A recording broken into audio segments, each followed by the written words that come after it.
Old Mage Guy is now live. Streaming politics. Morning news with OMG.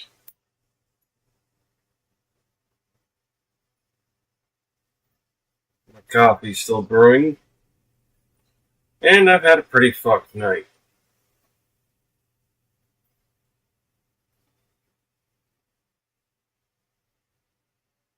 Kind of officially making yesterday officially a pretty fucked day. Just other than Jackson being a freaking badass. Jackson deserves the positive credit that he more than earned yesterday.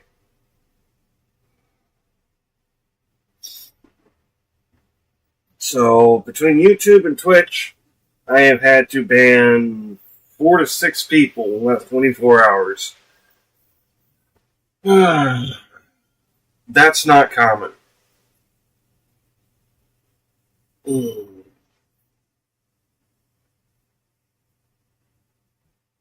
of which were harassing me about my disability.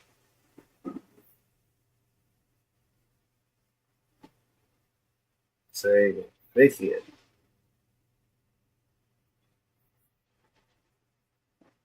And that pisses me off so fucking much. Because I spent 7 years fighting to get my disability. To get the chance to get in front of a judge and all my shit looked at and whatnot. Yeah, 7 fucking years.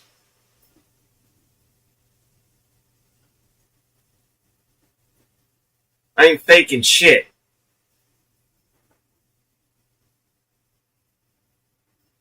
And if anyone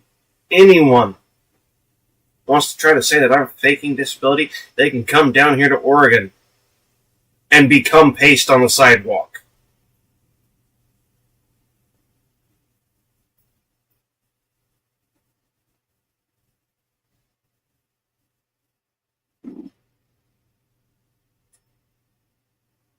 I'll let the mental stability slip.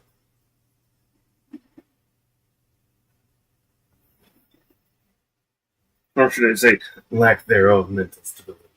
It's called instability. I used the wrong word.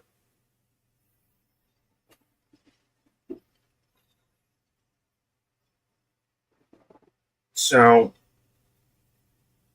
yeah. Kind of in a foul mood. Woken up 3 times overnight. The last one just got fucking banned. They were given 1 chance. 1.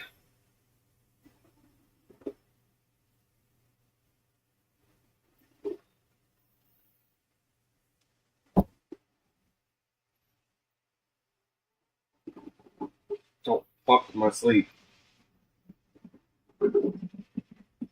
There's sound alerts! He's got TTS! Let's spam it!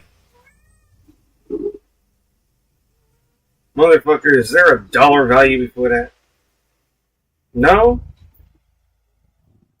Then don't do it. Nobody's gonna let you fuck with their sleep for free. Let's be real here.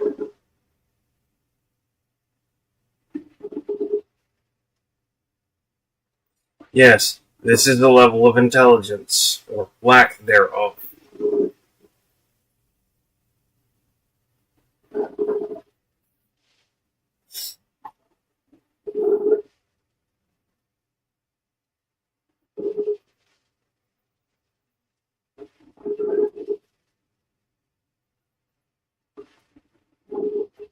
I don't try to set traps for stupid people, they just fall into them.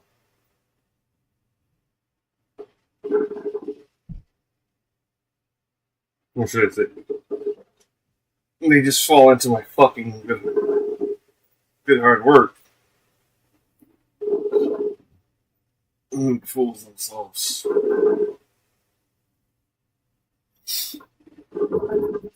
I've been meaning to monetize the last few sleep streams, but I haven't a little bit. 13 hours, 12. Post. 12, 10. Don't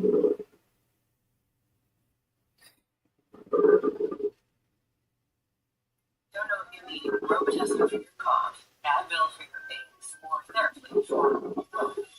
It's time for Judge Chutkin to weigh in about Elon Musk and Doge with a rare holiday hearing.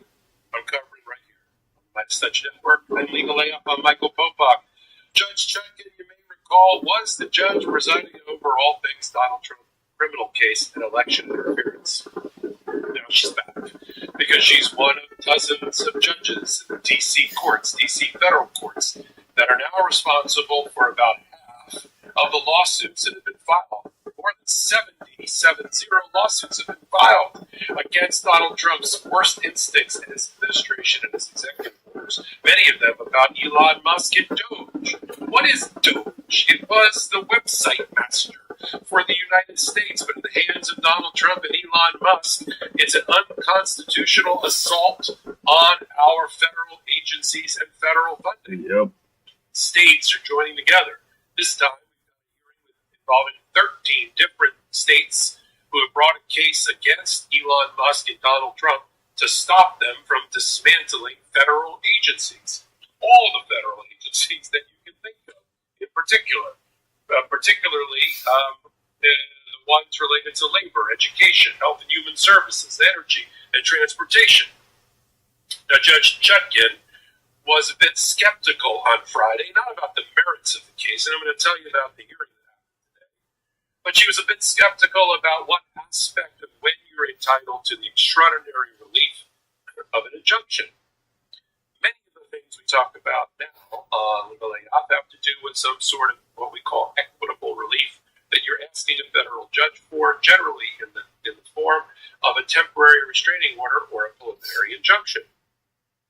Judges also sit in law in which they award money, or they make declarations, or they make findings. But when they're asked to enjoin or stop something, you as the moving party, we call that party the movement, have to satisfy 4 criteria.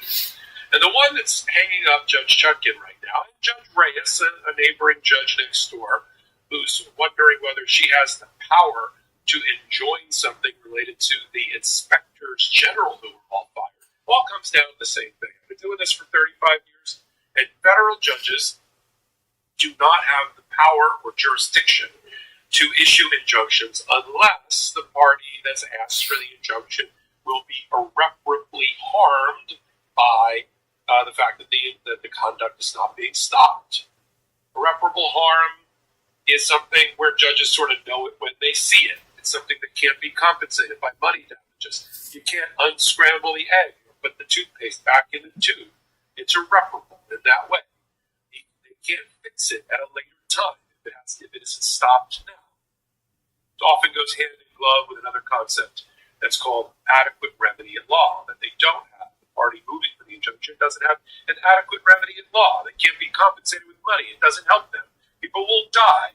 Bad things will happen. Planes will fall out of the sky. You know, that type of thing. And judges are very, because they have limited jurisdiction, federal judges in particular, they're very circumspect when parties come into their chambers or into their courtroom where they require hearings and about irreparable harm. And so you can hear a lot on Legal AF. This is sort of a little bit of a TED Talk law school breakout session here on this particular hot take. And the reason the judge is concerned is because the attorneys general before her, starting on Friday and now on this President's Day, the ones for the attorneys general, led by New Mexico, really couldn't answer the question for her. What is the harm that will happen over the next 72 hours until Monday? Because they asked her to enjoin or stop or block Elon Musk and Donald Trump from cutting funding and putting these agencies out of business over the weekend. And they really, for some reason, couldn't articulate a harm that couldn't be fixed on Monday morning. And that sort of set us off on the wrong foot with the judge. Now look, the the judge is likely to find ultimately that Elon Musk has unconstitutionally taken the reins of power that violate the Constitution's appointment clause because he wasn't properly appointed to that position or confirmed by the Senate. Now, the Trump administration tries to wallpaper that over by saying, well, if he's just an advisor, he's an advisory. Nobody believes that, by the way. And he's not independently active. So for the judge, he's going to ultimately have to find, and I think she will, at a later time, that Elon Musk is doing unconstitutional abuse of power things. But for right now, the issue, the academic issue, is whether there is irreparable harm if she doesn't stop it now. She's going to hold a preliminary injunction hearing, which is the next level up from a TRO, which is what the hearing on Monday was about, in the next 14 days. The question is, for her, does she have to stop Elon Musk from doing stuff right now? Yes. Or can we just get to the preliminary injunction? Not every preliminary injunction, which will last until the end of the case, is preceded by a temporary restraining order. Many are. And I would say in 80% of my cases where I've gotten the TRO. Yes, she needs to do something now. Why is this a question? He has access to everybody's personal data, our bank account information, our everything. Yeah, something needs to be done now. Why is this a question? Where I've sought a preliminary injunction, I've gotten a TRO in advance, temporary restraining order, but not every case. And the judge is basically saying, not that I don't believe that I'm going to give you the injunction. The question is whether I'm going to give you a preliminary injunction in 2 weeks, or I'm going to give you an early injunction we call a temporary restraining order now. And so the things that were held up, that's holding up the process now, this academic discussion and debate between the judge and the lawyers about irreparable harm, sort of falls by the wayside in about 2 weeks. Because she can still find irreparable harm moving forward on a full briefing, on a full record, if she's not finding it now. And it doesn't mean because she didn't grant the TRO that she's also unlikely to grant the preliminary injunction. In fact, quite the opposite. I think she's going to grant the preliminary injunction in 2 weeks. She's just going to let them do whatever they're going to do in the meantime, which also strengthens the hand of the 14 or so attorney generals because they'll be able to document the damage over the next 14 days. And I think that's what she's trying to do. If I were a document the damage. I think Let's let the damage happen and not stop it. Just take note of it. By giving them the ability to develop a better record, by watching closely what happens the next 14 days, and bringing that. I'm sorry. Am I the only one who finds that to be stupid?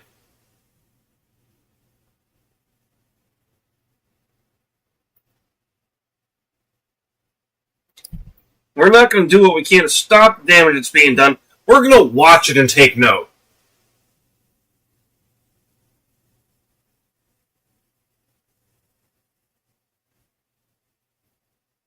No. Sorry. But if you're just watching and taking note of the damage, you should no longer be a judge. You get him on so don't fucking worry about getting him on so much more. Get him on what you got.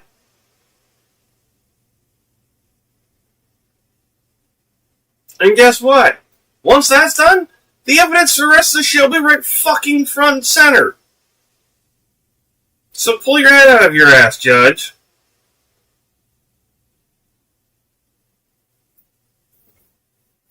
Stop risking the lives of the fucking rest of us.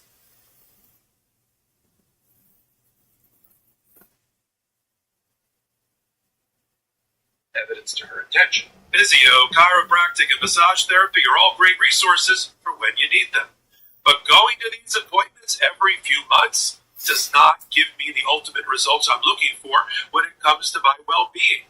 It's taking daily, even hourly opportunities to move my body that makes the biggest difference. This has only been made possible for me with this episode's sponsor, Uplift Desk. Uplift Desk is at the forefront of ergonomic solutions. promoting better posture and health through adjustable standing desks designed to help you live a healthier lifestyle. Plus, they have all kinds of accessories to keep you moving throughout the day, even if you work for only a few hours at your desk. For me, I love the Bamboo Motion Export. It makes me feel like snowboarding without waiting for the lift. Standing while I work gives me the room to move and helps me get the creative juices flowing. Moving throughout the day helps me focus and stay productive. And I'm way more alert when I'm using my standing desk, and I have more energy. A desk should fit the user, which is why Uplift Desk has a lot of customization options, so you can build your perfect workspace. With more than 200,000 configurations, Uplift Desk allows you to tailor your workspace to perfectly suit your style and needs, empowering you to create an environment that inspires productivity and creativity. For me, I built the custom standing desk of my dreams from Uplift, from my Popok media offices where I make a lot of my hot takes and content for Legal AF. And so I went all out with a heritage oak top and their advanced angle keypad for the lift part.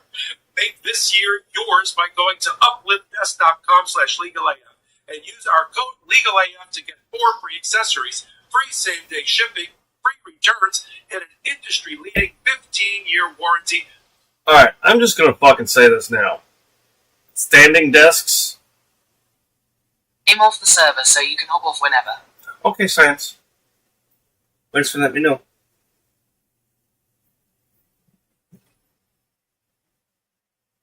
But, yeah, no, freaking standing desks. I'm sorry, that's there's no science backing those. That's fucking rich motherfuckers that don't want you sitting in your chair while you're working.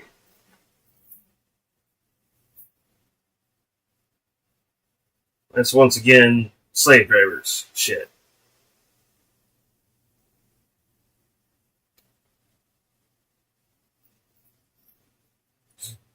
Not to mention Popok. Every time you do a stream, you're sitting, not standing. So, you know, you must really love your upright standing desk.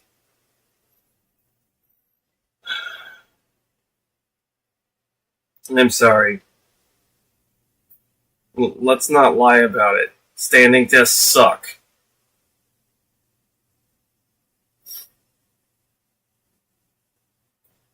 Though they're not equally sucky, some are better than others. That covers your entire desk and an extra discount off your entire order. That's upliftdesk.com/legalaf for a special offer, and it's only available at our link. Start 2025 right. Stand, move, thrive with Uplift Desk. So that's sort of a breakout course there about temporary restraining orders and preliminary injunctions. Today's hearing was no walk in the park or picnic for the Department of Justice now under Donald Trump and Pam Bondi. In fact, she found them to be incredulous and incredible and unbelievable and lacking credibility during most of their arguments. For instance, they actually said out loud, this doesn't even pass the straight face test, they actually said out loud in court in response to a question from Judge Chutkan about the power of Elon Musk, which we all see. He's claiming that he got rid of U.S. aid and its $60 billion and its thousands of employees, which happened. He got rid of,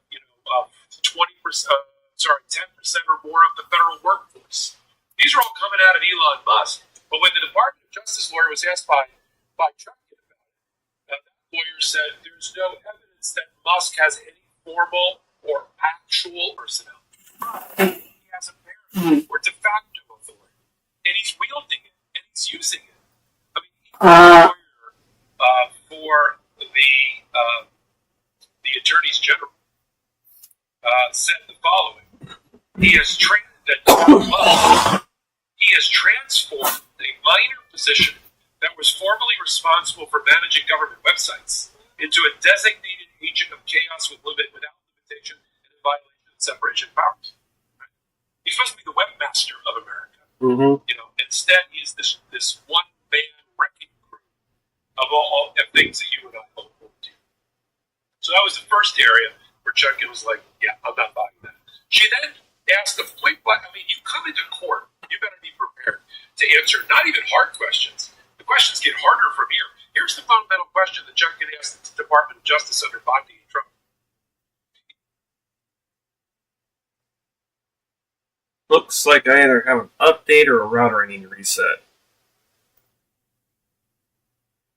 Well, let's check those real quick.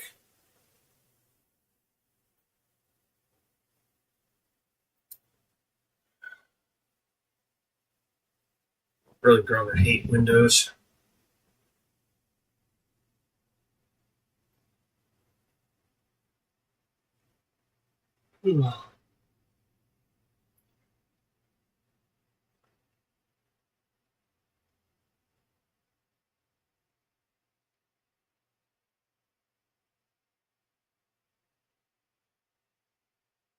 Old Mage Guy is now live. Streaming politics. Morning news with OMG.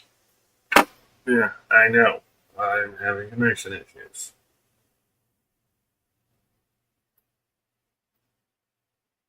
Doing you fine.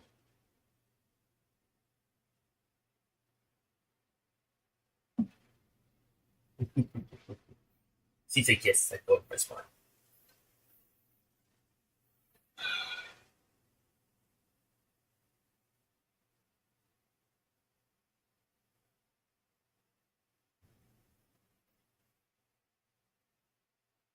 So I won't continue news segments without you. Looks like I'm probably going to have to restart my router.